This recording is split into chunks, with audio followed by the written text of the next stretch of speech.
வெறும் திமுக எதிர்ப்பை அரசியல் ஒண்டி பேசாமல் இன்னைக்கு தான் வந்து அவர் கவர்னன்ஸ் பற்றி பேசியிருக்காரு. பட் என்ன சார் வந்து ரேஸ் முடிகிற நேரத்தில் இப்போ தான் ஓட்டுறாரு வண்டியா, ஃபுல் ஸ்பீடில் இப்போ தான் எடுக்கிறாரு. அதில் வேற இப்போ சைக்கிள் ஓட்டியிருக்காரு. இன்னைக்கு எதுக்கு தெரியல. ஸ்டார் தொகுதியாக மாற்றப்பட்டிருக்கு, ஸ்டார் தொகுதியாக இருக்கு அப்படின்னு உதயநிதி சொல்லிட்டு அதை ஆரம்பிக்கிறாரு. ஆமாம், அப்போ அது ஒரு வேல்யூ வருதுல்ல, விஜய் நிக்கிறனாலே ஒரு இமேஜ். சரி, ஸ்டார் தொகுதியில் தோக்கச்சு விட்டாங்கன்னா சார் பெரம்பூரில் வாங்குற ஓட்டை அவர் திருச்சியில் வாங்க மாட்டார் சார். எல்லாம் ஜெயிச்சாதான் தொகுதிக்கு போக மாட்டாங்க இல்லையா? இவர் வேட்பாளராகவே தொகுதிக்கு போகாத ஒரே வேட்பாளர் இவர் தான், சார் தான். செங்கோட்டையன் அவர்களே வந்து ஈரோடு தேர்தலில் பரப்புரையில் மாற்றி ரெட்டைலைக்கு வாக்கு போடுங்க. பழக்க தோசை என்ன பண்ணுறது? ஜெயிக்க சின்னத்துக்கு தானே ஓட்டு கேட்க முடியும். கேட்டு கேட்டு பழக்கமாகி போச்சு. நீங்கள் எல்லா வாட்டியும் இந்த ரெட்டையிலன்னா ஜெயிச்சுட்டு இந்த வாட்டி விசில நிற்கிறீங்களா? நல்லா இருக்கும், அருமையாக இருக்கும்.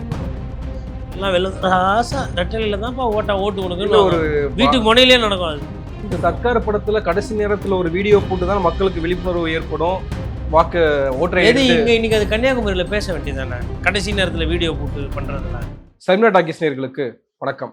இந்த நேர்காணலில் நாம் சந்திப்பவர் பத்திரிகையாளர் திரு கோடீஸ்வரன் அவர்கள். வணக்கம். வணக்கம் நேயர்களுக்கு அன்பு வணக்கம். கன்னியாகுமரியில் தன்னுடைய பிரச்சாரத்தை இன்னைக்கு பண்ணியிருக்காரு. 2 நாள் 3 நாள் இடைவெளின்னு நினைக்கிறேன். அதற்கு பிறகு கன்னியாகுமரியில் ஒரு பிரச்சாரம். நிறைய வாக்குறுதிகளை 7 வாக்குறுதிகளை, முக்கியமான வாக்குறுதிகளை கொடுத்துருக்காரு. அதில் வந்து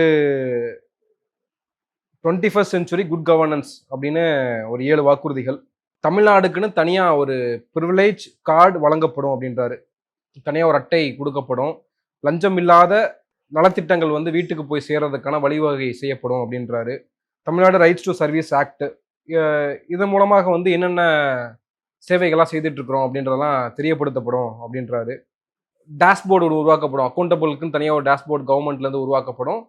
கவர்மெண்ட் எவ்வளோ செலவினங்கள் பண்ணுது அப்படின்றது வந்து பொதுமக்களுக்கு வெளிப்படைத்தன்மையோடு இருக்கும் அப்படின்னு சொல்லியிருக்காரு. இந்த first day first show ticket எல்லாம் விற்கிறாங்களா, அதெல்லாம் அந்த டேஷ்போர்டில் வருமா? இல்லை, இன்னும் நிறைய இருக்கு. அதாவது குடிமக்களும் கவர்மெண்ட்ல ஒரு அங்கம் தான். அவங்களும் வந்து சில யோசனைகளை கவர்மெண்ட்டுக்கு சொல்லலாம், எப்படி நம்ம கவர்மெண்ட் ரன் பண்ணணும் அப்படின்றதையும் அவங்க வந்து சொல்லலாம் அப்படின்லாம் சொல்றாரு. 10,000 பேர் கையெழுத்திட்டு ஒரு மனு கொடுக்கப்பட்டுச்சுன்னா சட்டமன்றத்தில் அது குறித்து விவாதிக்கப்படும் அப்படின்னு சொல்றாரு. ஏஐ நகரமாக தமிழ்நாடு உருவாக்கப்படும், ஏஐ யூனிவர்சிட்டி உருவாக்கப்படும் அப்படின்னு சொல்லியிருக்காரு. இதெல்லாம் முக்கியமான ஒரு ஃபியூச்சரிஸ்டிக் அப்ரோச்சபிளா இருக்கு. எப்படி பார்க்குறீங்க? அதெல்லாம் வந்து கன்னியாகுமரி மக்கள் வந்து அதிகம் படித்தவர்கள், படிப்புக்கு சொந்தக்காரர்கள் ப்ரூவ் பண்ணிட்டாங்க. எப்படி ப்ரூவ் பண்ணாங்க அப்படின்னா, இன்றைக்கி தள்ளுமுள்ளு, ஆரவாரம், சேட்டைகள், இந்த பைக்கில் வீலிங் பண்ணுறதெல்லாம் கம்மியாக இருந்தது. மற்ற மாவட்டங்களோடு பார்க்கும்போது அந்த மாவட்டங்களுக்கு கம்மியாக இருந்தது. படித்தா ஒரு சில விஷயங்கள் புரியும், ஒரு சில விஷயங்கள் மேம்படும் அப்படின்றது ஒரு புரிதல். அந்த புரிதலுக்கு சொந்தக்காரர்களாக கன்னியாகுமரி மாவட்ட மக்கள் இன்னைக்கு எடுத்துக்காட்டு வச்சுருக்காங்க. அப்போ படிக்காதவங்களுக்கு அந்த புரிதலோ அந்த பெரிய பண்பு இருக்கா அப்படி கிடையாது. நான் சொல்கிறது என்னென்னா, மேன்மக்கள்ன்றது ஒன்று இருக்குது. அந்த மேன்மக்கள் வந்து படிப்பு இல்லைனாலும் இருக்குனாலும் மேன்மக்களே. ஆனால் நீங்கள் மேன்மக்களாக ஆவறதுக்கு படிப்பு வந்து ஒரு வழியாக இருக்குன்றது ஒரு பார்வை. அப்படி பார்க்கும்போது நம்ம வந்து தள்ள வேணாம். விஜய் வந்து ஒரு நடிகர், அவர் இப்போ அரசியல் கட்சி தொடங்கியிருக்காரு, அவர் நம்ம ஊருக்கு வராரு, அவரை நம்ம பார்க்கணும். என்னடா போனியா? பார்த்தேன், அவ்வளோதான். இந்த ரோலிங் பண்ணுறது, டிக்டாக்கு, டான்ஸு, அதெல்லாம் வந்து கம்மியாக இருக்காங்க. அப்போ நான் என்ன புரிஞ்சுக்கிறேன்னா, எனக்கு சென்னையை சார்ந்த ஒரு மெட்ராஸை சார்ந்த ஒரு நபராக வந்து எனக்கு கன்னியாகுமரி அவர்களை அவங்க நடந்துக்கிற விதம் அதெல்லாம் பார்க்கும்போது உண்மையிலே வந்து சந்தோஷமாக இருக்குது. என்னோட மாவட்டத்தை சார்ந்தவங்க இப்படி இல்லையே அப்படின்னு நினைக்கும் போது எனக்கு அதில் ஒரு வருத்தமும் உண்டு. ஃபஸ்ட்டு நான் அதை பதிவு பண்ணுறேன். இந்த மாவட்ட மக்களுக்கு நன்றி. அவங்கள போய் கண்ணியமாக தள்ளுமுள்ளு இல்லாமல் அந்த டிரான்ஸ்ஃபார்மர் மேலே ஏறுறது, கொள்வது, மரம், நல்ல வேலை ரவுண்ட் ஆனல் வச்சுருக்காங்க. ரவுண்ட் ஆனல் எதுவும் இருக்காது. ரவுண்ட் ஆனல்லாம் அந்த ரவுண்டு இது தான் இருக்கும் இல்லைங்களா?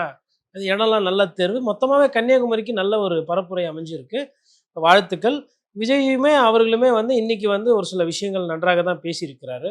வழக்கமாக இருக்கிற மாதிரி திமுக ஒரு தீய சக்தி, அப்புறம் முதல்வர் அதை பண்ணிட்டார் இதை பண்ணிட்டார் அப்படின்னு அந்த வெறும் திமுக எதிர்ப்பை அரசியல் ஒண்டி பேசாமல் இன்றைக்கி தான் வந்து அவர் கவர்னன்ஸ் பற்றி பேசியிருக்காரு.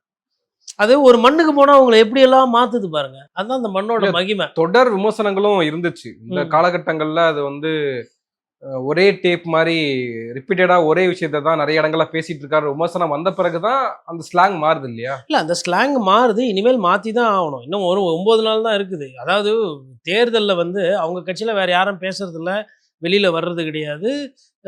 டிபேட்லேயோ இல்லை வந்து பத்திரிகையாளர் சந்திப்போ அந்த மாதிரி பெருசாலாம் பண்ணுறதில்ல. இந்த கட்சியினுடைய கொள்கைகள்னா அது கூட பரவாயில்ல, சரி கொள்கை கெட்டுனா போகுது, அதை பற்றி கவலை இல்லை ஜனங்களுக்கு. வாக்குறுதிகள் அவங்க சம்மந்தப்பட்டது. அந்த வாக்குறுதிகளை இன்னைக்கு டீட்டெயிலாக சொல்லியிருக்காரு. ஆனால் என்னன்னா, லாஸ்ட் இந்த ரெக்கார்ட்ஸ்லாம் ஸ்கூலில் போய் சப்மிட் பண்ணும்போது எல்லாரும் குத்துட்டு இருப்பாங்க. You James, I don't like you, you always coming late with that record book அப்படின்னு அந்த மேரி டீச்சர் திட்டுவாங்க.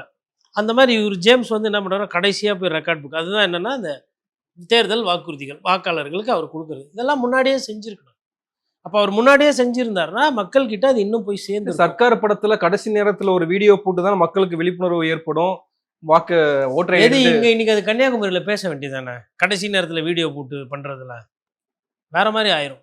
கன்னியாகுமரி அதாவதுங்க, தென் மாவட்டங்களில் கன்னியாகுமரி, உங்களுக்கு திருநெல்வேலி அதெல்லாம் வந்து இந்த ஓரளவுக்கு இப்போ வந்து அதிகமாக படிக்க ஆரம்பிக்கிறாங்க. இப்போ அந்த இளைஞர்களோட தன்மை வேற. நம்ம இங்கே வட சென்னையில் இங்கே பண்ணக்கூடிய இளைஞர்களோட அந்த சேட்டைகள் வேறையாக இருக்குது. இப்போ படிப்பு வந்து அதுக்கு தான் சொல்கிறது, அந்த படிப்பறிவு என்பது அதிகமாக ஏற ஏற ஏற நீங்களும் சமம் நாங்களும் சமன்ற அந்த எண்ணம் வரும். அந்த பாகுபாடு அது இதெல்லாம் குறையும். அதான் படிப்பு கொடுக்கும். நீங்கள் ஊர்லேயே இருந்தீங்கன்னா கயிறு இஷ்டத்துக்கு கட்டிக்கின்னு, நாங்களாம் யார் தெரியுமா, சூற விட்ருவோம், புறா விட்ருவோம், ஸ்டேஷனே உருளை விட்ருவோன்னு இந்த மாதிரிலாம் உட்காந்து இந்த டிக்டாக் பண்ண சொன்னோம். அதெல்லாம் இல்லை. மகிழ்ச்சி, விபத்துகள் இல்லை, மகிழ்ச்சி. நல்லா அரசியல் பேசாமல் என்ன செய்யவும் அப்படின்றத மனப்பாடம் பண்ணியோ இல்லை புக்கை பார்த்தோ இல்லை ஏதோ பண்ணியிருக்காரு. ஆனால் அவங்கெல்லாம் 300 அறிவிப்புன்றாங்க, 200 அறிவிப்புன்றாங்க. போன தேர்தலில் 500 சில்லற அறிவிப்புனாங்க. ஆனால் இவர் இப்போ தான் 7, 8க்கு வந்திருக்காரு. அதில் எனக்கு ஒரு 2, 3 விஷயம் ரொம்ப பிடிச்ச விஷயம். லஞ்சம் வாங்குகிற அதிகாரிகளை வந்து நாங்கள் தண்டிப்போம். எல்லாமே வந்து இந்த காசுக்கு வேண்டி தான், இந்த துட்டு இதுக்கு வேண்டி தான் பண்ணுறாங்க அப்படின்றத பேசுகிறாங்க. அதெல்லாம் மக்கள் சார்ந்த பிரச்சனை. அது விஜய் சார் பேசினாலும் சரி, யார் பேசினாலும் சரி, அது உள்ளபடியே வரவேற்கும். அது இந்த நாட்டில் இருக்கிற அவலானா ஆமாம் இருக்கு. ஒரு அக்கௌண்டபிள் சிஸ்டம் உருவாக்கப்படும், மக்கள் அதை பார்த்துக்கலாம். அதெல்லாம் வந்து கண்டிப்பாக யாராக இருந்தாலும் வரவேற்கும். அதெல்லாம் வந்து மாற்றுக்கிறதே கிடையாது. பட் என்ன, சார் வந்து ரேஸ் முடிகிற நேரத்தில் இப்போ தான் ஓட்டுறாரு வண்டியா, ஃபுல் ஸ்பீடில் இப்போ தான் எடுக்கிறாரு. அதில் வேற இப்போ சைக்கிள் ஓட்டியிருக்காரு இன்னைக்கு, எதுக்கு தெரில. இது பைரவா படத்தில் பண்ணது. இது என்னங்க, இது பைரவா படத்தில் பண்ணது பைரவா படத்தோட போச்சு. இப்போ பைரவா படமாக நடந்துருக்குதுங்க. இங்கே என்ன நடந்துருக்குது நாட்டில்? சைக்கிள் இப்போ, அதாவது இப்போ மத்தியானம் இப்போ யோசிச்சு பாருங்க. இதுதான் அது. திடீர்னு காமெடி பண்ணக்கூடாது. சீரியஸாக அரசியல் பண்ணும்போது படத்தில் வர எல்லாமே பண்ணணும்னு அவசியமே கிடையாது. இப்போ வெயில் டைமு, எதுக்கு இப்போ சைக்கிள் ஓட்டின்னு போவானே? இப்போ என்ன ஆகிடும், ஆல்ரெடி நமக்கு ஒரு நாள் வேலை பார்த்தா உடம்பு ஒத்துக்காது, மறுநாள் லீவ் எடுப்போம். இப்போ சைக்கிளை வேற ஓட்டின்னு போய் வெயிலில் டீஹைட்ரேஷன் ஆகி அந்த பாடி தாங்குமா? அவருக்கு கஷ்டமாக இருக்குமா? இப்போ அவர் உடம்புக்கு அவர் முக்கியம். அவருக்கே நல்லா தெரியுது. அந்த இப்போ வரும் ஒரு சில ஸ்டூடெண்ட்ஸ் விளம்பரம்லாம் பார்ப்பீங்க. எப்போ பார்த்தாலும் இருமினே இருக்கிறான் டீச்சர். ராகுலுக்கு என்னதான் ஆச்சுன்னே தெரியல. எப்போ பார்த்தாலும் அவனோட இம்யூனிட்டியில் ப்ராப்ளம் இருக்குது. அதனால தான் ராகுலுக்கு நாங்கள் சொல்கிறோம் ஒரு ஹார்லிக்ஸ் அப்படின்வாங்க. அது மாதிரி இருக்குது. ஒருவேளை காரைக்குடியில் வந்து சைக்கிள் ஓட்டி சில காமெடியெல்லாம் நடந்துச்சு. அது சரி செய்யறதுக்கு என்னங்க, என்ன ஜம்போ சர்க்கஸா இது? ஃபர்ஸ்ட் வாட்டி வந்து ஒரு சாகசம் பண்ணும்போது தப்பாகி போச்சு, அதை திருப்பி பண்ணு சார். இயல்பாக ஒரு சில விஷயம் பண்ணணும் சார். மக்கள் வந்து இயல்பை தான் ரசிப்பாங்க. நீங்கள் இயல்பையை ஒட்டி பண்ணாமல் இந்த மாதிரி இந்த செயற்கையாக சைக்கிள் ஓட்டுறது. இப்போ வெடிகாத்தால் 4 மணிக்கு முன்னாலே கன்னியாகுமரி, சரி இன்றைக்கி ஓட்டினது இங்கே கன்னியாகுமரியை தங்கிட்டு சன்ரைஸ் பார்த்தா நல்லா தான் இருக்கும். நமக்கு சன்ரைஸ் பிடிக்காது வச்சுக்க, கூலிங் கிளாஸ் போட்டுக்குவார். சன்னையும் பிடிக்காது, சன்ரைஸையும் பிடிக்காது, ரைசிங் சன்னையும் பிடிக்காது. அது வேறு விஷயம். ஆனால் அந்த குடும்பத்துலேருந்து படம் எடுத்தால் பிடிக்கும். அதை ஃபஸ்ட்டு ஷோவில் நல்லா நடிப்போம், பாட்டெல்லாம் நல்லா போடுவோம். சரி, இப்போ ஏதோ கொஞ்சம் நடுவில் கொஞ்சம் பக்கத்தை காண மாதிரி பிரிஞ்சுட்டாங்க. பிரிஞ்சது ஓகே, ரைட்டு. கன்னியாகுமரியில் எப்பயுமே அந்த சூரியன் உதிக்கிறது, விவேகானந்தர் பாறை, அதை தாண்டி போனால் அங்கே வள்ளுவர் சிலை அருமையாக இருக்குது. அதெல்லாம் தங்கி பார்த்துக்கலாம். அப்படியே அந்த பக்கமாக கொஞ்சம் போனால் வந்து உங்களுக்கு பத்மநாபபுரம், அங்கே திருவேண்டரம் கோயில். கேரளாலையுமே இவருக்கு ஃபேன்ஸ் ஜாஸ்தி. அப்படியே தங்கி கூட ஒரு நாளைக்கு கூட அங்கே பார்த்துட்டு காலையில் விடிகாத்தால ஒரு 4 மணி 4:30 மணிக்கு கன்னியாகுமரி ரோட்டில் சைக்கிள் ஓட்டியிருந்தால் எப்படி இருந்திருக்கும் சார்? சன்ரைஸில் photo shoot. அப்படியே காலைல அப்படியே விசில் வச்சுன்னு, திடீர்னு காலைல விசில் வச்சோன்னா வேறு யாரும் என்னப்பா 11 மணிக்கு வர வேண்டியவர் காலையிலே வந்துட்டார், நேற்று நைட்டே வீட்டில் இருக்கிறதெல்லாம் நாங்கள் வெளியில் எடுத்து போட்டோம்ப்பான்னு கூட நினைக்கலாம். ஆனால் வந்தது சாரு தான் தெரிஞ்ச உடனே என்ன பண்ணுவாங்க, அந்த விசில் சத்தத்துக்கு ஒரு விளம்பரம், ஒரு வீடியோ, அது வைரலாக இருக்கும். நிறைய பேர் பார்த்துருப்பாங்க. நம்ம ஊரில் எங்கேயுமே ஒரு நாள் தான் நிற்பார். நம்ம பச்சவங்களுக்கு எவ்வளோ முக்கியத்துவம் கொடுத்துருக்கிறாரு பாருன்னு கூட நினைக்கலாம். அப்போ இன்னொன்று விஜய்க்கு வந்து கன்னியாகுமரியில் கொஞ்சம் வாக்குகள் வர்றதுக்கும் வாய்ப்பு. இன்னைக்கு அந்த மாற்றம், அதாவது நீங்க நிறைய இடத்துல விமர்சனம் பண்ணியிருந்தீங்க, வேட்பாளர்களை ஏன் வந்து மேல ஏத்துறது இல்ல, வண்டி மேல அவர் இங்க அவங்கள ஏத்துறது இல்ல, ஏன் அறிமுகப்படுத்துறது இல்ல மக்கள் கிட்ட அப்படின்னு. இன்னைக்கு 4 வேட்பாளர்களை பஸ் மேல ஏற்றி இருக்காரு, அவங்கள வந்து அறிமுகப்படுத்தி இருக்காரு, கைகளை உயர்த்தி அறிமுகப்படுத்துறாரு. அதெல்லாம் நல்ல மாற்றம் வேளை கால்களை உயர்த்தி அறிமுகப்படுத்தலை, மாற்றா செய்கிறேன் பூசா செய்கிறேன்னு. அதாவது இப்போ என்ன பண்ணோன்னா, பக்கத்தில் அந்த காரைக்குடியில் பிரபு இருக்கிறார் இல்லைங்களா, அவர் அந்த வண்டியில் பாவம் தொங்கின்னு போகிற மாதிரி கிட்டத்தட்ட காட்சிகள் பார்த்த மாதிரி எனக்கு நினைவு. வண்டியில் அவரெல்லாம் ஏற்ற விடலை. அவர் என்ன பண்ணோம், நேராக புறப்பட்டு பனையூர் போனோம். போயிட்டு என்னையும் மறுக்கா வந்து நீங்கள் காரைக்குடியில் இதே மாதிரி கையை பிடிச்சி இப்போ காட்டணும்னு கேட்கணும். அப்போது இதெல்லாம் வந்து காமன் சென்ஸ். ஒரு வேட்பாளரை நான் என்ன கேட்குறேன்னா, இந்த வண்டியில் வரீங்க, ஒரு சில ஜங்ஷனில் கூட்டம் வருது, அது வந்து ரூஃப் டாப்பு, அதில் ஏறி நிற்கலாம், ரைட்டுங்களா? எல்லாரும் அந்த மாதிரி வண்டி தான் வச்சுருக்கிறாங்க, நீங்களும் அந்த மாதிரி வண்டி வச்சுக்கிறீங்க. நீங்கள் ஒரு மூலையில் நிற்கிறீங்க, பக்கத்தில் இவரை நிறுத்திட்டு அந்த 110 கிலோமீட்டரில் ஒரு 20 கிலோமீட்ரு அந்த முக்கியமாக அந்த கூட்டம் சேர்ற இடம் இருக்கு இல்லையா, அங்கே வண்டி அந்த டோரை திறந்துட்டு 2 பேரும் வந்துட்டு இவர் கும்பிடு போட அவர் கும்பிட்டுக்கினே போக எவ்வளோ நல்லா இருந்திருக்கும். அந்த 20 நிமிஷம் அந்த லைவ் கிடச்சிருக்கும், அவர் நல்லா அந்த முகம் பிரபலமாகும் தொகுதியில். அப்புறம் அந்த வேட்பாளர் பேரை சொல்லி அறிமுகப்படுத்தணும். இதெல்லாம் பேசிக்ஸுங்க. அதாவது இந்த அவர்களே இவர்களே லிஸ்ட்டு சொல்லியே தொண்டை வந்து இதாகிடும். இப்போ நீங்கள் உதயநிதி ஸ்டாலின் அவர்களோட அந்த ஸ்பீச் காப்பிலாம் பார்த்தீங்கன்னா, முதல்வரை விட அதிகமாக இவரது அவர்களே லிஸ்ட்டு இருக்கும். எதுக்கு பண்ணுறாங்க? அதாவது நான் வந்து அந்த கட்சியினுடைய இளம் தலைவர், நான் வந்து திமுக தொண்டர்களோட அந்த உழைப்பையும் அவங்க பண்ண அந்த கஷ்டம் வந்திருக்கும். ஒரு 2 நாள் நிகழ்ச்சி இவர் வராரு, ஒரு நாள் வராருன்னா, 3 நாள் நைட்லேருந்து இந்த சீரியல் பல்பு, டேபிளு, சேரு, வரவங்களுக்கு தண்ணி, அதுக்கப்புறம் சாப்பாடு, டூரு, தங்கறதுக்கு ரூமு, அந்த வர வண்டிகளுக்கெல்லாம் பெட்ரோல் டீசல் அடிச்சு விட்றது, இந்த மாதிரி நிறைய வேலை செய்வாங்க. சம்டைம்ஸ் மனசு கஷ்டத்தில் செய்வாங்க, சம்டைம்ஸ் விருப்பப்பட்டு செய்வாங்க, சம்டைம்ஸ் சந்தோஷத்தில் செய்வாங்க. எப்படியோ செஞ்ச உனக்கு நான் கொடுக்குற ஒரு அங்கீகாரம் ஒன்றும் இல்லை, நன்றி சொல்கிறது. அதுதான் அந்த அவர்களே லிஸ்ட்டு. நான் ஆனால் நமக்கு தான் நன்றி சொல்லிய பழக்கம் கிடையாது எதுக்குமே. யாருக்குன்னா என்றைக்குன்னா ஒரு விஷயத்தில் அவர் ஒரு நன்றி சொல்லியிருப்பார், இல்லை பேசியிருப்பார், அதை நினைவு கூர்ந்திருப்பார், கிடையவே கிடையாது. அந்த பழக்கமே சொல்லிட்டு நீங்க நிறைய பேட்டிகள், அதனால வேட்பாளர்களே இப்போ பண்ணுறது வந்து அவருக்கு பெரிய விஷயமா தெரியுது. நீங்களும் நிறைய பேட்டிகளை சொல்லியிருக்கீங்க. நிறைய திமுக அதிமுக வேட்பாளர்கள் எல்லாமே வந்து நிறைய நாட்கள் தொகுதியிலேயே வேலை பார்த்து அங்கே அறிமுகமான ஆட்களாக இருக்கிற பட்சத்தில் அது அவங்களுக்கு தேவையில்லை. அதை வந்து அறிமுகப்படுத்த வேண்டிய தேவை அவங்களுக்கு இல்லாமல் அது எந்த அறிமுகப்படுத்துகிறாங்க. திமுக தலைவரோ இல்லை அதிமுக தலைவர் எடப்பாடி பழனிசாமி அவர்களோ வேட்பாளர்களை ஏற்றி அறிமுகப்படுத்துறதெல்லாம் நடக்குது. ஆனால் விஜய் அப்படின்ற நபருக்கு அங்கே இருக்கக்கூடிய வேட்பாளர்கள் யாருன்னு அவங்களுக்கு தெரியாது, புதிதாக வந்திருக்கிறாங்க களத்துக்கு. அப்போது அவர்களை வச்சு நம்ம பண்ண முடியாதுன்றனால விஜயினுடைய முகத்தை மட்டுமே காட்டி, விசில் சின்னத்தை மட்டுமே காட்டி, அதை காமிச்சு அதை வாக்கு சேகரிப்பு நடத்துறது அப்படின்றது அது ஒரு ஸ்ட்ராட்டஜி தானே? அது ஸ்ட்ராட்டஜி இல்லை. திருச்சி கிழக்குலேயே நிறைய பேருக்கு தெரியாது. நீங்கள் அங்கெங்கேயோ போகிறீங்க, மற்றவங்களும் போகிறோம். விஜயே பாருங்கள், நிறைய இடத்துல நீங்கள் சார் பெரம்பூரில் வாங்குற ஓட்டை அவர் திருச்சியில் வாங்க மாட்டார் சார். அவருடைய போக்கு என்பது ஏன் அதை சொல்கிறேன்னா, தொகுதி பக்கமே போகல, எல்லாம் ஜெயிச்சாதான் தொகுதிக்கு போக மாட்டாங்க இல்லையா. இவர் வேட்பாளராகவே தொகுதிக்கு போகாத ஒரே வேட்பாளர் இவர் தான், சார் தான். வேட்பாளராக இருக்கும்போது எல்லாரும் போவாங்க, ஜெயிச்சதுக்கு அப்புறம் தான் மறந்துடுவாங்க தொகுதியை. இவர் ஜெயிக்கிறதுக்கு முன்னாடியே ஜெயிச்சிருவோம் நினைத்து கொண்டு தொகுதி பக்கமே போகாமல் இருக்கிறாரு. பெரம்பூராட்சி அது 2 நாள் வந்து போனாரு, திருச்சி கிழக்குலையும் ஒரு டைம் போனார்ல. 1 டைம் போவீங்களா? 1 டைம், 2 டைம், 3 டைம், ஓகே. அப்போ 5 இயர்ஸில் 5 டைம் போவீங்களா? அப்போ மக்கள் பிரச்சனை யார் பார்க்கறது? இப்போ உதாரணத்துக்கு பரந்தாமன் வந்து ஃபஸ்ட்டு அந்த சைடு ஸ்ரீபெரும்புத்தூர் அங்கெல்லாம் நின்றுந்தாங்க. அவரை கூப்பிட்டு முதல்வர் ஸ்டாலின் வந்து போன சட்டமன்ற தேர்தலில் எக்மோரில் நிற்க சொன்னார். வள்ளி ரெசிடென்சின்னு இங்கே தொகுதிக்குள்ளே ஒரு ஹோட்டலில் தான் தங்கி இருந்தார். அதே மாதிரி இப்போது கொளத்தூர் தொகுதியில் முதல்வரை எதிர்த்து வேட்பாளர் அதிமுக வேட்பாளர் சந்தானகிருஷ்ணன் நிற்கிறாரு. முதல்வர் பெரிய வேட்பாளர், சந்தானகிருஷ்ணன் ஒரு அதிமுகவில் ஒரு வளர்ந்து வர ஒரு தொண்டனோ ஒரு ஃபங்க்ஷனரியோ எப்படியோ பார்ப்போம், அமமுகவில் மாவட்ட செயலராக இருந்தவர். அவர் முன்னாள் கவுன்சிலர் எடுத்து வந்து நிறுத்துறாங்க. அங்கேயே வீடு எடுத்து அது அங்கேயே ரூமில் தங்கியிருக்காங்க. என்ன எதுனா, இப்போ அவரோட வீடு வந்து இதுக்கிட்ட இருக்குது, நம்ம ஆட்டுத்தொட்டிக்கிட்ட இருக்குங்க, பேசன் பிரிட்ஜு கிட்ட. அங்கேருந்து கொளத்தூர் போகிறதுக்கு 15 நிமிஷம் தான் ஆகும். எவ்வளோ நேரம் ஆகுங்க?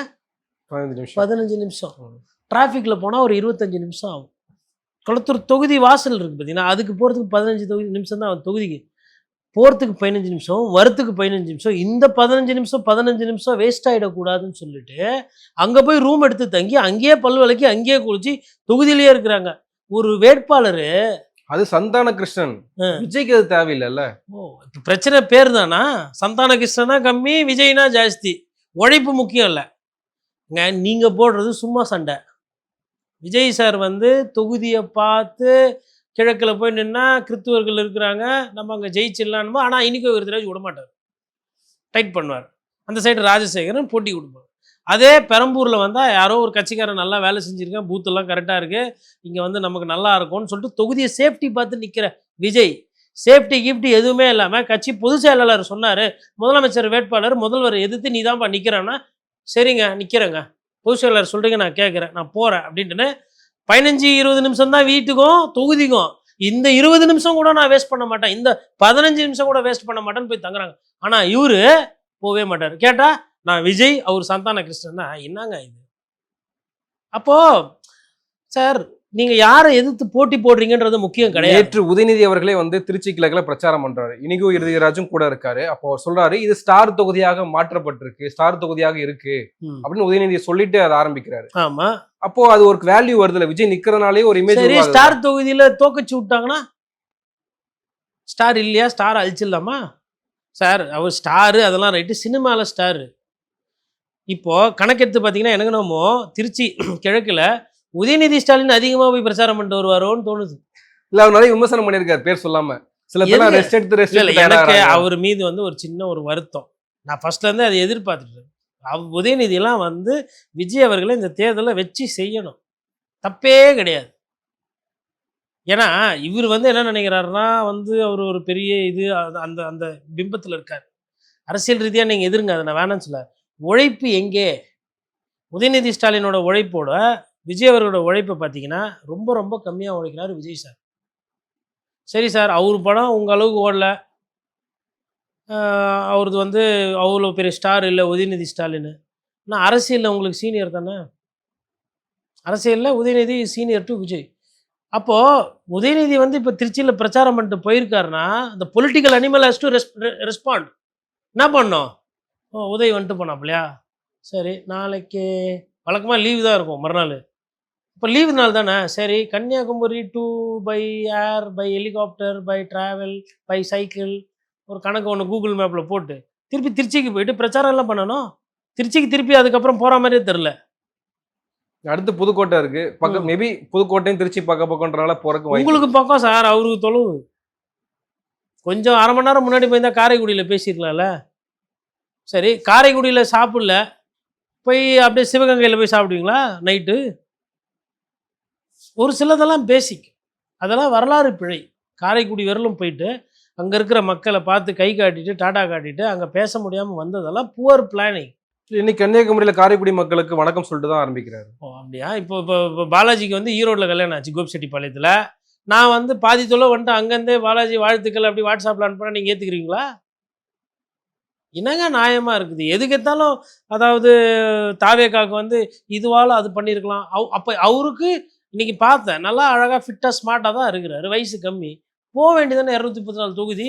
இவர் தானேங்க தேர்தல். இன்னைக்கு யாருன்னா ஜனங்க போய் இவர் வந்து இல்லை இல்லை விஜய் நீங்கள் வரலன்னா அவ்வளோதான் அப்படின்னு கட்டாயை பற்றி கூப்பிட்டு அரசியலுக்கு வந்திருந்தா அப்போ அவர் சொல்லலாம், பாருங்க நான் பாட்டு அழகாக வந்து பாட்டு சாங்கு ஜிமிக்கி கமல் டான்ஸுன்னு இருந்தேன், என்னை எடுத்துன்னு வந்து இந்த மாதிரி வெயிலில் நீங்கள் பண்ணி நீங்கள் சொல்லி தான் நான் வரேன், நான் திருட வரல, காசு அடிக்க வரல, ஆனால் நான் எல்லா இடமும் வரமாட்டேன்னு சொல்லலாம்.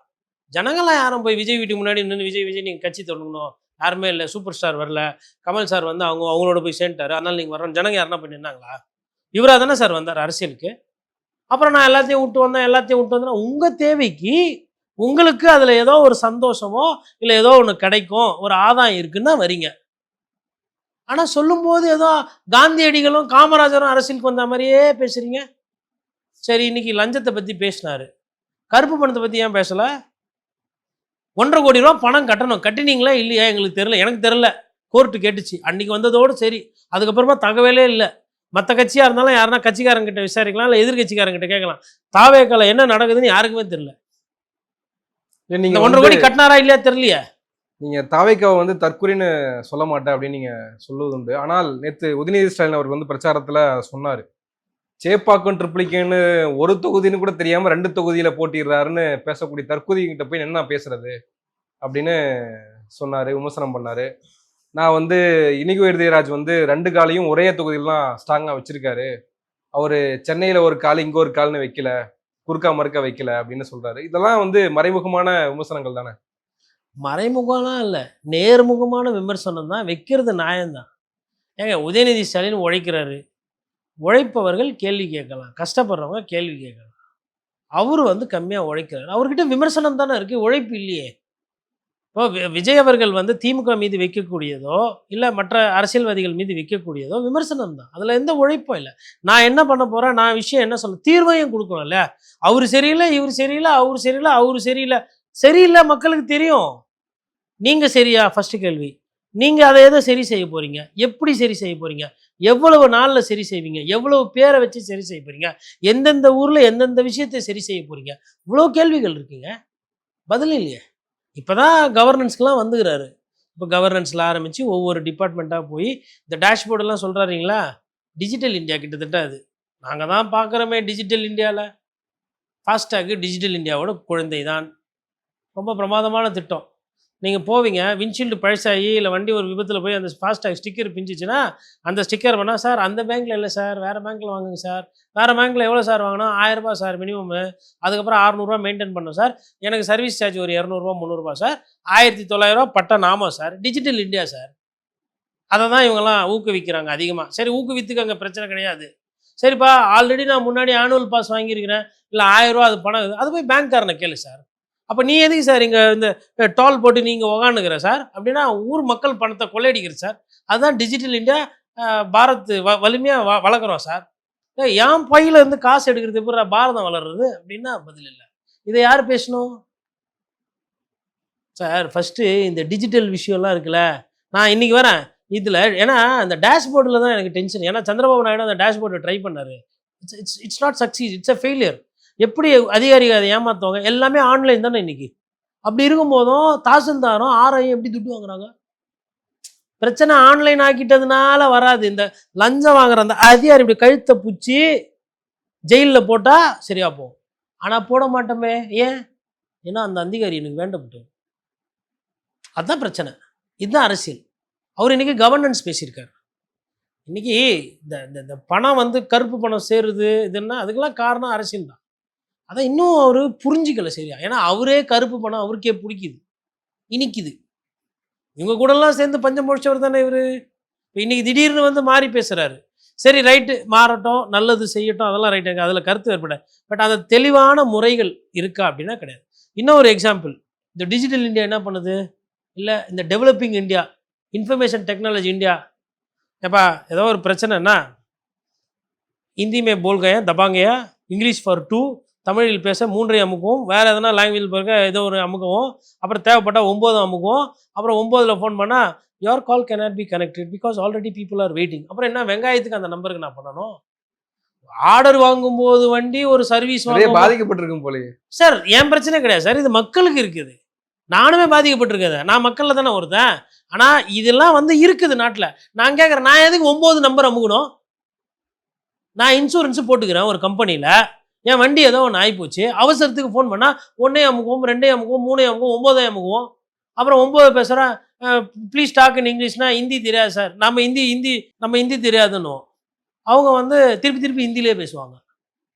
அதுக்கப்புறம் இதானே இருக்குது ஒவ்வொரு சர்வீஸ் இண்டஸ்ட்ரியிலையும், ஒவ்வொரு பிரச்சனையிலையும். இன்றைக்கி சர்வீஸ் விஷயத்தில் அவ்வளோ மோசமாக போயிட்டுருக்குது. வேலை இல்லை, வேலை இல்லை, வேலை இல்லைன்றீங்க. சர்வீஸ் இண்டஸ்ட்ரியில் வேலையை ஒழுங்காக செய்கிறீங்களா? உங்க ஒரு கார் சர்வீஸ் கொடுத்தா ஒரு இருக்காது, ஒரு ஃபோனு நெட்டு திடீர்னு வேலை செய்யாது, ஃபோன் பண்ணால் இதே தான் சார். நீங்கள் கஸ்டமர் கேருக்கு ஃபோன் பண்ணுங்க சார். ஏன் சார் கஸ்டமரை தேடி வீட்டுக்கு வந்தார் ஒருத்தர், ஷூலாம் போட்டு டைலாம் கட்டின, அப்போ இவர் வரமாட்டாரா சார்? சார் அது வேற டீம் சார், இது வேற டீம் சார். இப்போ அரசு நலத்திட்டங்கள் வந்து இனிமேல் நலத்திட்டங்களை தேடி மக்கள் போகணும் அவசியம் இல்லை. விஜய் ஆட்சிக்கு வந்துட்டாருன்னா நலத்திட்டங்கள் வந்து வீட்டுக்கே போகும். எப்படி இந்த ஹெல்ப்லைனு கால் சென்டர்லாம் வீட்டுக்கே எடுத்துட்டு வர மாதிரியே? இல்லை என்ன சொல்ல வர்றாரு அவரு? தெளிவில்லை. அதுதான் இங்கே பிரச்சனை. எனக்கு இந்த ஃபோன் பேங்கிங்கு, இந்த ஃபோன் கால் சென்டரு வந்து அது அமெரிக்காவில் பண்ணுறாங்கன்னா அவங்க கதை வேறு, அவங்க நாட்டுக்கு அது செட் ஆகும். நம்ம ஊருக்கெல்லாம் வந்து ஆஃபீஸ் இருக்கணும். எனக்கு எதனா பிரச்சனைனா நான் அந்த இடத்துல போய் கேட்கணும். அந்த இடத்துல எனக்கு அங்கே ஒரு தீர்வு சொல்லணும். இந்த கால் ஹெல்ப்லைன் பண்ணுறது, மெயில் அனுப்புறது, அப்புறம் ஆப்பு இப்போ இருக்கிறது பத்தாது ஃபோனில். அது நிறைய நேரத்தில் வந்து அதுவாக அப்டேட் ஆகும், அதுவாக எரர் காட்டும், அதுவாக வந்து அமுகனா திடீர்னு யார் மணி ஹஸ் பீன் டெபிட்டட் கிரெடிட்டட், ஐயோ போயிச்சா போலியா தெரியலையே. அப்புறம் அதை வெரிஃபை பண்ணுறதுக்கு நான் ஃபோன் பண்ணுவேன். சார் பை த வே எங்கள் சர்வர் ஸ்லோவாக இருக்குது, ஒரு 1 hour வெயிட் பண்ணால் தான் சார் அது அப்டேட் ஆகும், இன்னும் அது தெரியல சார், டிரான்சாக்ஷன் எங்களுக்குமே காட்டல சார். அப்புறம் என்ன வெங்காயத்துக்கு அதை வச்சுருக்கீங்க, துட்டு எந்த இல்லை உனினா போச்சு, நடக்குதா இல்லையா நாட்டில், இது பிரச்சனையா இல்லையா? அதனால் இந்த ஆப்பு டிஜிட்டல் இந்தியா தேசம் வளர்கிறதெல்லாம் நான் நிறைய பார்த்துட்டேன். அதெல்லாம் நான் அதாவது லஞ்சம் வாங்குற அதிகாரி நடவடிக்கை சூப்பர், வரவேற்கிறோம். மக்களுக்கு வந்து இந்த காக்க வைக்கிறதுனால 30 நாள் 40 எதுக்கு பண்ணுறாங்கன்னா துட்டு காசுக்கு, அதுக்கு தான் பண்ணுறாங்க. அதெல்லாம் கரெக்ட், அதெல்லாம் அவர் பண்ணணும். இதெல்லாம் வந்து இந்த இந்த நிறைய பட்சவங்களை கூட சேர்த்தா இந்த மாதிரிலாம் ஐடியா கொடுக்க சொல்லும். இப்போ உதாரணத்துக்கு ஆவின்னு எடுத்துக்கோங்களேன். பாலை வந்து கறந்து பக்கத்துலேயே நீங்கள் வந்து ஒரு பிளான்ட் இல்லாத சில் பண்ணி ப்ராசஸ் பண்ணி லோக்கல்லையே குத்துட்டிங்கன்னா தேய்மானம் கம்மி, பால் பிரச்சனை கிடையாது, கெட்ட பாக்டீரியா ரொம்ப நேரத்தை உற்பத்தி ஆகுது, பால் கிடையாது. இவங்க என்ன தெரியுமா பண்ணுவாங்க, சார் நான் ஒரு பெரிய பிளான்ட்டு தள்ளி போய் வாங்கிட்டு எல்லாரும் வாங்கிட்டு வந்து 50 கிலோமீட்டர் தள்ளி வச்சு அங்கேருந்து மேசிவாக பண்ணுறன்ற பேரில் குவாலிட்டி போயிடும். ஒரு சிலதை பெருசாக்கக்கூடாது, ஒரு சிலதை சிறுசாக வச்சு சிங்கப்பூர் மாதிரி வச்சு அங்கே வச்சு அதை அப்படியே முடிச்சு கிளியர் பண்ணும்.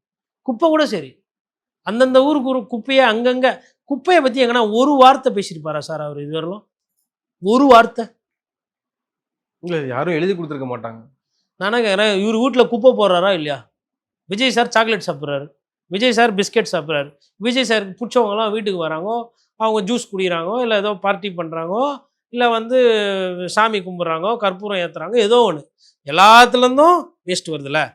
அந்த வேஸ்ட் எங்கே போகுது, எந்த இடத்துல போய் கொட்டுறாங்க, கொட்டுற இடத்துல என்ன பாதிப்பு வருது, அங்கே இருக்க மக்கள் சந்தோஷமாக இருக்கிறாங்க, அங்கே நிலத்தடி நீர் என்ன ஆகுது, அங்கே குப்பையை கொளுத்துனா அங்கே சுவாசிக்கிற காற்று எவ்வளோ பாசுப்படுது, இந்த குப்பை மலைகள் போல குவிகிறது, இதற்கு என்ன தீர்வு?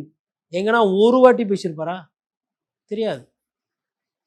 ஆனால் முதலமைச்சர் பதவி ஒண்டி தெரியுது, முதலமைச்சராக ஆனால் இதுக்கெல்லாம் தீர்வு சொல்லணுமே, அது தெரியாது. ஏன்? அப்போது நீங்கள் நான் நடிகை நடிச்சுக்கிறேன் நான் ஏற்றுக்கிறாங்க. அதாவது இப்போ சொல்லி சொல்லி வேட்பாளர் அறிமுகப்படுத்துகிறாரு, இப்போ கொஞ்சம் டீட்டெயிலாக கவர்னன்ஸ் பற்றி பேசுகிறாரு, அரசை பற்றி பேசுகிறாரு. நம்ம வேலை நம்ம மாதிரி பேசுவோம், கத்துவோம், சொல்லுவோம். ஆக்சுவலாக இதுவும் இந்த கன்னியாகுமரி மீட்டிங்குமே கேன்சல் பண்ண மீட்டிங் தான். நிறைய பேர் ஏன் கேன்சல் பண்ணுறாரு, கேன்சல் பண்ண லிஸ்ட் தான் அதிகமாக இருக்குன்னு உடனே கன்னியாகுமரி கிளம்பி சமீபத்தில் இந்த ஃப்ளைட் எல்லாம் கேன்சல் ஆனதை பார்த்தோம். ஏர்போர்ட்டு போனால் ஒரு ஃப்ளைட்டு தான் போவோம், 7-8 ஃப்ளைட்டு கேன்சல்னு வரும். அந்த மாதிரி ஆகிப்போச்சு தாவேக்காவோட லிஸ்ட்டு. அது நாம் தமிழர் கட்சியில் கூட யாரோ வந்து அதை வந்து இடும்போன கார்த்தின்னு நினைக்கிறேன் தம்பி, அவர் வந்து அதை பற்றி ரொம்ப நகைச்சுவையாக கிண்டல் அடிச்சுக்கிட்டு இருக்கிறாரு. கிண்டல் இல்லைங்க, அந்த மக்களுக்கு கார்த்திக் வேணா அது கிண்டலாக இருக்கிறோம், அந்த ஊர் மக்களுக்கு அது கோவம், மெட்ராஸ் பாஷை சொன்னால் காண்டாகும். இப்போ வேட்பாளரை யோசிச்சு பாருங்க, இன்றைக்கி 4 வேட்பாளர் ஏற்றிட்டாரு, இந்த 4 பேருக்கு நல்லது, ஏற்றாமல் எத்தனை பேரை வந்து விட்டுருப்பாரு, அவங்களுக்குலாம் ஒரு வருத்தம் இருக்கும்ல. ஏன்னா ஃபோட்டோ ஷூட் நடத்திட்டு இருக்கீங்க வேட்பாளரோட. இப்போ நாம் தமிழ் அதுவே பெரிய வாய்ப்பு இல்லை சார். ஏங்க இது வாய்ப்பு கிடையாதுங்க, அவங்க பணத்தையும் அவங்க உழைப்பையும் போட்டு விஜயோட மான மரியாதையை காப்பாற்றுறதுக்கு அவங்க களத்தில் நிற்கிறாங்க. அவங்க வெறும் ஜெயிச்சு என்ன ஆக போகிறாங்க, எம்எல்ஏ தான் அவங்கன்னா அமைச்சராக வைப்பாங்க அதிகபட்சம். இவருக்கு தான் முதலமைச்சர் கனவுலாம் இருக்குது, யாரும் கட்சியில் எதுவும் ஆக போகிறதில்ல, அது வேறு விஷயம். இன்டர்னலாக வர ரிப்போர்ட்ஸில் நிறைய இடத்துல விஜய்க்கு பெரிய பின்னடைவு வந்துக்கிட்டு இருக்குது. செங்கோட்டையன் அவர்களே வந்து ஈரோடு தேர்தலில் பரப்புரையில் மாற்றி ரெட்டைலைக்கு வாக்கு போடுங்க, பழக்க தோசை என்ன பண்ணுறது, ஜெயிக்க சின்னத்துக்கு தானே ஓட்டு கேட்க முடியும், கேட்டு பழக்கமாகி போச்சு. நீங்கள் எல்லா வாட்டியும் ரெட்டையிலன்னா ஜெயிச்சுட்டு இந்த வாட்டி விசில நிற்கிறீங்களா, நல்லாயிருக்கும், அருமையாக இருக்கும். செங்கோட்டையனுக்கு எல்லாம் ராசா ரெட்டையில தான்ப்பா ஓட்டு உனக்கு ஒரு வீட்டுக்கு முனையிலே நடக்கும். அது ஒரு வேட்பாளரே தன்னுடைய அவரே சொல்றாரு அதை. சார் சூழ்நிலைக்கு ஏற்றாரோ ஒரு ஆசைக்கு ஏற்ற மாதிரி ஒன்றும் இல்லை. செங்கோட்டையன் அவர்கள் அமைதியாக இருந்திருந்தா என்ன ஆயிருக்கும், செங்கோட்டையன் தொகுதிக்கு இன்றைக்கி அவர் கோபிச்செட்டிப்பாளையத்தை சீட்டு வாங்கிட்டு இருப்பார். அவரை மீறி வேறு யாரையெல்லாம் பொதுச் செயலாளர் எடப்பாடி பழனிசாமி போட்டிருக்க மாட்டார். ஒரு பேசி கீசி எதையோ சரி செஞ்சு கடைசி காலத்தில் அவர் வந்து வயசாகுது. கடைசி காலம் நான் சொல்ல வர்றது வந்து தேர்தல் வாக்குறுதியில் 90 வயசுலேயும் நான் வந்து பிரச்சாரம் பண்ணுவேன், ஓட்டு கேட்பேன் அப்படின்னா அப்போ ஒரு ஒரு அளவு இல்லையா? ஆரோக்கியமாக இருக்கிறாரு, சூப்பராக இருக்கிறாரு, அதெல்லாம் ரைட்டு, வரவேற்கிறோம். பட் அடுத்தவர்களுக்கு வாய்ப்பு வரும். அந்த ஒரு நல்ல வாய்ப்பை அடுத்தவர்களுக்கு செங்கோட்டையன் உருவாக்கி கொடுத்துருக்காரு, அவ்வளோதான். மற்றபடி இந்த தேர்தல் அவருக்குமே கஷ்டம், டஃப்பு. நான் போய் ஒரு 3 நாள் தங்கியிருந்தேன். நம்பியூர் யூனியனில் வந்துட்டு எப்பயுமே செங்கோட்டையன் அவர்களுக்கு ஓட்டு கூட்டி கொடுக்குற இடம் அதுதான். ஒருவேளை செங்கோட்டையனுக்கே மக்கள் வாக்கு போட வந்தாங்கன்னா கூட அது ரெட்டை இலைக்குன்னு போய் அமுத்திட்டாங்க, என்ன பண்றது? ஆமாம், நீங்கள் தான் மாறினீங்க. நீங்கள் வீடு வீடால வந்து சொல்லி மாறி இருக்கணும். திடீர்னு நீங்களும் காது வச்ச மாதிரி விசில் ஊதி மாற்றிக்கினீங்க. இப்போயே சொல்கிறாங்க, என்னப்பா இலையில தானேப்பா போட்டுறோம்ப்பா அப்படின்னா, இல்லைப்பா பாட்டிமா, இவர் ஒருத்தரை பாட்டிமான்னு இருக்காரு, அதுதான் அடுத்தது. அப்போ அவங்களுக்கு எவ்வளோ வயசு இருக்கும்? பஞ்சு டைலாக்குக்கோ ஜோக்குக்கோ டைமிங் ஜோக்குக்கோ தாவேக்காக்கெல்லாம் பஞ்சமே கிடையாது. எல்லாரையும் போட்டு அதாவது நானும் பார்க்குறேங்க, அந்த வேட்பாளர்லாம் கருகருன்னு இருக்குது முடி, எல்லாம் அப்படியே ஃபிட்டாக இருக்கிற மாதிரியே இருக்கிறாங்க. நல்ல விஷயந்தான், அரசியல்வாதிகள் அப்படி தான் இருக்கணும்.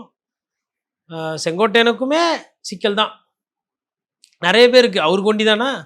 விஎஸ் பாபு முதலமைச்சர் ஸ்டாலின் எதிர்த்து நிற்கிறாரு. அதுக்கப்புறம் ஐயா ஜேசிடி பிரபாகர் வந்து வளர்மதி அவர்களை எதிர்த்து நிற்கிறாங்க. நல்ல ஒரு நிறைய அதிமுகவில் இருந்தவங்க, திமுகவில் ஒரு சிலர் இருந்தவங்க, கூப்பா கிருஷ்ணன் நிற்கிறாரு. நிறைய பேர் இந்த தேர்தலில் வந்துட்டு ஒரு ஒரு தெரியும் எந்தெந்த கட்சி எங்கெங்கே நிற்கிது. அதை வச்சு நான் வெள்ளி வாக்கத்தை தாண்டவே மாட்டேன்றாரு. எதுக்கு தாண்டினா தோற்று போயிடும்ல, பேசுகிறதோட சரி. அப்படியே அவர் வந்து அந்த அந்த இது சத்தம், அது இந்த ஆர்டிஎக்ஸ் நினைக்கிற ஒரு படம், எனக்கு சத்தம் அதிகமாக இருக்கணும், ஆக்ஷன் கம்மியாக இருக்கணும் அப்படின்னு. அது மாதிரி சத்தம் அதிகமாக இருக்கும் வெள்ளிவாக்கம். வெள்ளிவாக்கம் நீங்கள் பாருங்கள், கடுமையான போட்டி அது இதெல்லாம் சொல்கிறாங்க, ஆதவுக்கு நல்லா இருக்கும்னு. திமுகவுக்கு அந்த தொகுதி கொஞ்சம் நல்லாயிருக்கும். ஏன்னா கார்த்தின்னு சொல்லிட்டு நிற்கிறார் இல்லைங்களா, அவர் வந்து மோர் கால்குலேட்டிவ் அண்ட் மோர் அவுட்ரீச் அதிகம். மொத்த டிஎம்கேவை இறங்கி வேலை செய்யுது வில்வாக்கம். ஆதவர்ஜுனா ஒன்று கூட சொன்னார், எடப்பாடி தொகுதியில் எடப்பாடி பழனிசாமி அவர்கள் எங்க கூட இருந்த ஒரு கருப்பாடை வந்து விலை கொடுத்து வாங்கிட்டாரு, நாங்கள் சும்மா விட மாட்டோம், நாங்கள் வந்து எதிர்வினை ஆற்றுவோம், நாங்கள் வந்து களத்தில் இறங்கி எடப்பாடிக்கு எதிராக பிரச்சாரம் பண்ணுவோம் எடப்பாடி தொகுதியில் அப்படின்னு ஆதவர்ஜுனா சொல்லியிருக்காரு. எப்படி பார்க்குறீங்க? கரெக்டு தான். நீங்கள் ஒரு பெரிய ஆடை கோபிச்செட்டிப்பாளையத்துலேருந்து எடுத்துன்னு போயிட்டீங்க, அவரு ஏதோ அவர் வசதிக்கு சின்ன ஆடு வாங்கியிருக்கிறாரு, அவ்வளோதானே. இப்போது ஒரு சில ஆடு கூப்பிடாமலே போயிடும், கருப்பாடு வெள்ளாடு எல்லாம். இந்த 4ஆம் தேதி பிரியாணி இருக்குது, எந்தெந்த ஆடு பிரியாணி ஆக போகுது தெரியாது. அதனால் இது எப்பவுமே ஒரு கட்சியிலேருந்து ஒரு கட்சி போகிறது ரைட்டு தான். ஆனால் எடப்பாடியில் பண்ணது ஸ்ட்ரோக். அதாவது விமர்சனம்லாம் பண்ணலை தம்பி, இப்போ புதுசாக ஒருத்தர் வந்திருக்கிறாரு, எங்கப்பா என்னை எதிர்த்து யாரும் நிற்கிறாங்களா, ஐயா இவங்க தான், அது முடிஞ்சு போச்சு, அவ்வளோதான். போட்டி விடுறதுக்கு முன்னாடியே வாபஸ். 234 தொகுதியில் ஒரு வேட்பாளர் தானே இப்படி ஆயிருக்காரு.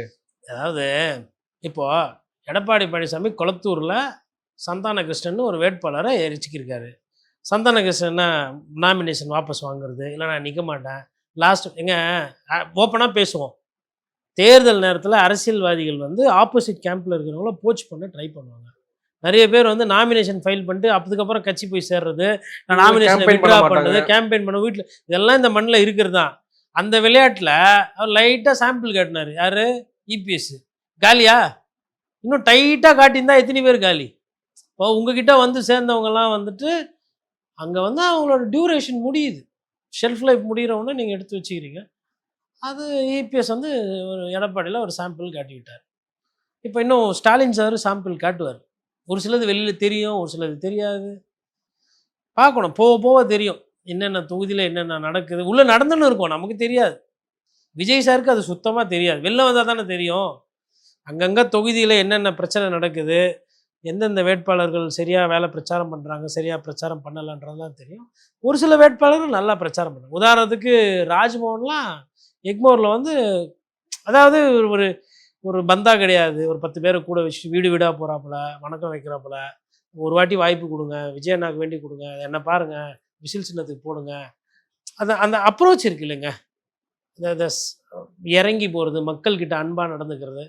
ராஜ்மோகனுக்கு நிறைய ஓட்டு வரும். எக்மோரில் சட்டமன்ற தொகுதியில் பார்த்தீங்கன்னா ராஜ்மோகனுக்கு கணிசமான ஓட்டுகள் வரும். ஆதவர்ஜுனாவுக்கு விளம்பரம், பந்தா கிந்தா இவ்வளோ பஞ்சாயத்து பண்ணி நடக்குது இல்லையா, இது அமைதியாக வரும்.